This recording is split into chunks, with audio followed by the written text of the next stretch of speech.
Sziasztok! A mai videóban almát teszek el télire befőttes üvegben, tartósítószer nélkül. A gyümölcsösben termett almából készítem el a befőttet kompótot. Az almafa nem volt permetezve, így kisebb hibák vannak a gyümölcsön, de ezeket könnyen ki lehet vágni. Előnyben részesítem, hogyha vegyszermentes gyümölcsöt tudok enni, tehát az ilyen apróbb hibák igazából nem zavarnak.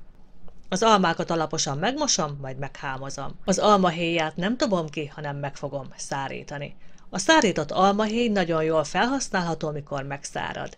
Teákat szoktam vele ízesíteni, illetve porrá őrölve, nagyon finom palacsinta, fánk ízesítéséhez, de joghurtba vagy a reggeli zappehelyhez téve is nagyon finom. Ha érdekel, hogy hogyan szárítom meg az almát, akkor szívesen készítek róla videót.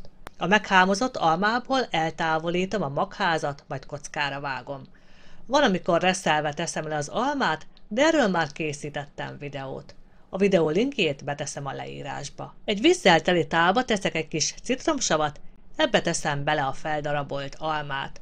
A citromsavra azért van szükség, hogy a gyümölcs ne barnuljon meg. Mikor az almát előkészítettem, akkor tisztára mosott, sterilizált befőttes üvegekbe teszem. Az almát fel lehet használni süteményekhez, joghurt ízesítéséhez, almaszószhoz, de magában is nagyon finom. Az alma az ízlés szerint lehet cukrot tenni, ami függ attól, hogy mennyire édes az alma, és te hogyan szereted. Az almákhoz teszek egy pici citromsavat. Ahogy már korábban említettem, erre azért van szükség, hogy ne barnuljon be az alma. Én a 7 decis befőttes üvegekhez 2-3 evőkanál cukrot szoktam tenni.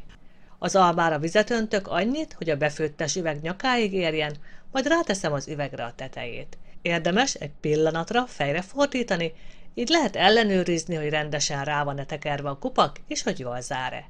Nagyon finom, ha fűszeresen van az alma üvegekbe téve. Fahéjat, csillagánist és szegfűszeget szoktam beletenni. Az almához semmiféle tartósítót nem adok hozzá, hanem vizes dunszba teszem, és ezzel tartósítom. Én befőző automatát használok, amiben 85 fokon 30 percig hőkezelem a befőttet. Ha neked nincs befőző automatád, akkor edényben is lehet hagyományos, vizes dunsztos eljárással hőkezelni. Mikor az idő lejárt, akkor az automatából leengedem a vizet, vagy kiveszem a befőtteket. Erre azért van szükség, hogy ne puhuljanak nagyon meg. Ha meleg vízben hűl neki, akkor nagyon puha lenne. Ahogy látjátok, nagyon szépen néz ki az alma befőtt, és ez mehet is a kamra polcára. Ti szoktatok alma befőttet készíteni? Köszi, ha megírjátok, további szép napot, sziasztok!